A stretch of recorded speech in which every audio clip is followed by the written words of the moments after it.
Dans le cadre des Napoléons, notre invité aujourd'hui est Simon Bernard, bonjour. Bonjour. Alors Simon, vous êtes cofondateur de Plastic Odyssey. Expliquez-nous ce que c'est Plastic Odyssey. Alors Plastic Odyssey, c'est une expédition autour du monde sur un bateau ambassadeur des solutions pour réduire la pollution plastique. Alors la pollution de l'océan, mais en réalité on s'intéresse surtout à la stopper à terre, dans les villes, parce que c'est à ce moment qu'on peut encore faire quelque chose. Une fois que c'est dans l'océan, c'est trop tard. Et donc on développe des micro-usines de recyclage et on forme des entrepreneurs dans les pays qui sont aujourd'hui les plus touchés, en Afrique, en Amérique du Sud et en Asie du Sud-Est. Ah, donc ce sont ces pays-là qui sont les moins développés, en tout cas moins développés que l'Europe, que les États-Unis, qui sont plus touchés par la pollution? En fait, il y a un lien direct entre la richesse du pays et les infrastructures qu'il peut y avoir, et donc la qualité de la gestion des déchets. Et on cible vraiment les 30 pays dans lesquels on retrouve le moins de gestion, le moins d'infrastructures. Donc c'est des pays qui croulent sous la pollution plastique, où on retrouve des décharges à ciel ouvert, et finalement où tout ce plastique avec les intempéries finissent par se déverser dans l'océan. J'avais lu en préparant cette interview que le bateau que vous utilisiez était alimenté par les déchets plastiques. Comment ça fonctionne cette histoire? Alors c'est un démonstrateur, donc on a 150 mètres carrés de système de recyclage et on essaye de développer différents process. Donc le carburant, ça en fait partie et c'est la dernière étape. Donc on préfère d'abord recycler, mais parfois ça arrive qu'on ait des plastiques qu'on ne puisse pas recycler. Et donc là on les distille, un petit peu comme pour faire de l'alcool. On fait chauffer ces plastiques sans oxygène. Et donc derrière, ils se transforment en gaz et on les condense pour faire du diesel et de l'essence. Qu'on n'en est pas encore à la gnôle de plastique, hein. Non, alors on n'a pas encore trouvé le moyen de faire ça, mais c'est déjà pas mal parce qu'on peut mettre ce carburant dans un groupe électrogène et donc alimenter en énergie le bateau. Et à terme, on va pouvoir installer ces unités-là, apporter de l'énergie dans des pays qui importent de très loin le carburant. Alors c'est pas le carburant du futur, mais au lieu d'en extraire, on peut déjà utiliser le pétrole qui est déjà là sous forme de plastique. Alors vous disiez au début de cette interview qu'une fois que le plastique est dans la mer, c'est trop tard. Alors pourtant, on voit quand même pas mal de solutions de gens qui essaient de nettoyer avec des grandes barges les océans, mais la solution c'est vraiment de nettoyer ou d'éviter de produire du plastique peut-être. Alors c'est vrai qu'il y a énormément d'énergie qui est mise sur la collecte et le nettoyage en mer. Il y a quasiment personne qui fait ça aujourd'hui, c'est que des projets.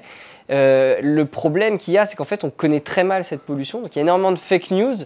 Et les continents de plastique, typiquement, ça c'est des fake news. C'est-à-dire qu'il existe bien des zones où se concentrent un peu plus de microparticules qu'ailleurs, mais ça représente des toutes petites quantités. Et donc pour vous donner des chiffres un peu marquants, si on ramasse la totalité du continent de déchets, ce qu'on appelle le continent de déchets, on a la même chose que ce qui se déverse tous les 2 jours dans l'océan.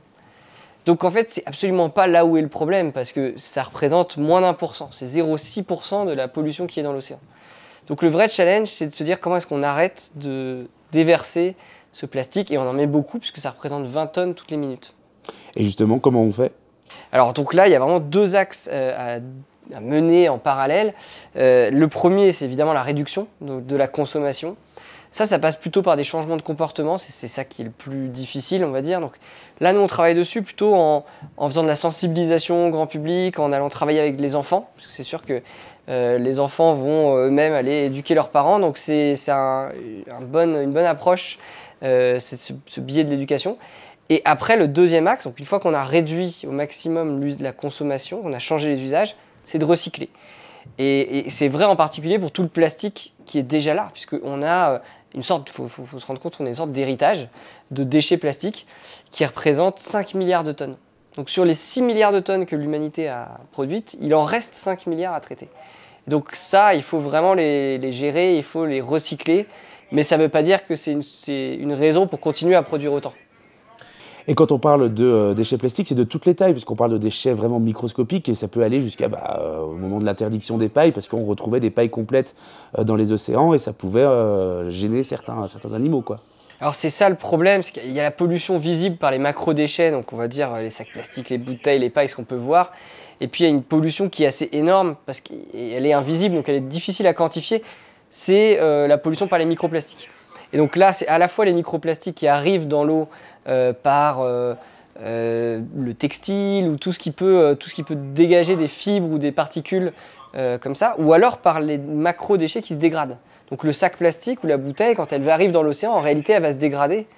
Et c'est ça qui va faire ces microparticules.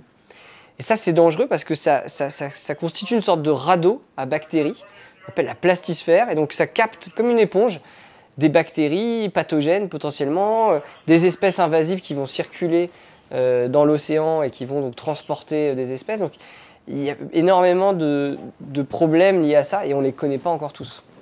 Et ces microplastiques qui se retrouvent, comme on en parlait avant le début de cette interview, parce que nous, on pourrait se dire ici à 1850 mètres d'altitude, à 600 bornes de la mer, allez, très égoïstement, on n'est pas impacté par tout ça, mais si, puisque ensuite ces microplastiques se retrouvent dans tout le cycle de l'eau.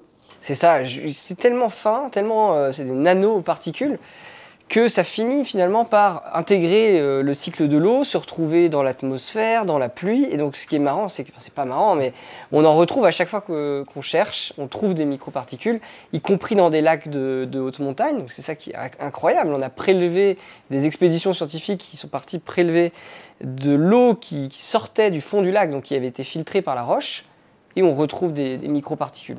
Donc c'est bien que c'est une pollution qui est partout aujourd'hui, et la preuve en est, on en ingère, on dit 5 grammes, une carte bleue par semaine, donc partout qu'on soit à la montagne ou à la mer, dans la bière, dans la nourriture, dans l'eau, on ingère des microparticules de plastique. Et ça, finalement, c'est impossible à nettoyer. Ici, à Val d'Isère, on a une journée de l'environnement tous les étés où on va nettoyer les montagnes, des ramasseurs qui ramassent à la main les macro-déchets, mais les micro-déchets, ils sont là, ils sont là. Alors c'est pour ça que c'est important d'éviter d'en consommer trop, parce que finalement chaque gramme de plastique qu'on va consommer va finir tôt ou tard par devenir des microparticules. Et donc c'est aussi ça l'enjeu ici dans les pays les plus riches, c'est d'éviter la consommation de plastique, puisque c'est dans ces pays-là qu'on consomme le plus de plastique. Vous êtes présent ici à Val d'Isère dans le cadre des Napoléons cette semaine, c'est votre première participation, je crois. Hein. C'est ma première participation et c'est vraiment un très bel événement. J'en avais entendu parler et effectivement, je suis assez surpris par cette organisation. Le thème de cette année, c'était évidemment l'action. Vous êtes complètement dans l'action, notamment l'action climatique environnementale au sens large. Qu'est-ce qui ressort de ces conférences, de ces 2 jours de conférences que vous avez pu suivre ? Alors il y a énormément de diversité sur les sujets, donc c'est vrai que le thème est assez large, l'action, et c'est ça qui fait la richesse, c'est qu'on a des acteurs qui ne vont pas... C'est vrai qu'en général, nous on est souvent avec des acteurs qui sont centrés sur l'océan ou l'environnement, et là finalement on parle d'action dans plein de domaines que je ne connais pas forcément, et donc c'est vraiment très enrichissant, il y a des liens qui se font, puisque tous les problèmes sont... Finalement, c'est écosystémique, on le dit toujours, mais la pollution plastique, on ne peut pas la prendre séparément, puisqu'elle est directement liée à l'impact carbone, à l'inclusion. Et donc, tous ces sujets-là doivent travailler ensemble. C'est ça l'enjeu aujourd'hui. On est encore un petit peu trop dans des silos, on est encore un peu chacun dans notre coin à combattre, à défendre nos enjeux, alors que finalement, on se bat tous pour la même chose. Vous qui venez de la mer, vous avez quand même pu profiter de nos montagnes un petit peu pendant ce séjour ? J'ai pu skier, j'ai eu la chance de skier hier, je crois que j'ai raté la session de ce matin, il y avait un créneau assez sympa, mais ce sera pour une prochaine fois. Pour votre prochaine venue à Val peut-être ? Exactement. Eh bien merci beaucoup d'être venu dans les studios de Radio Val d'Isère, à très bientôt. Merci, à bientôt.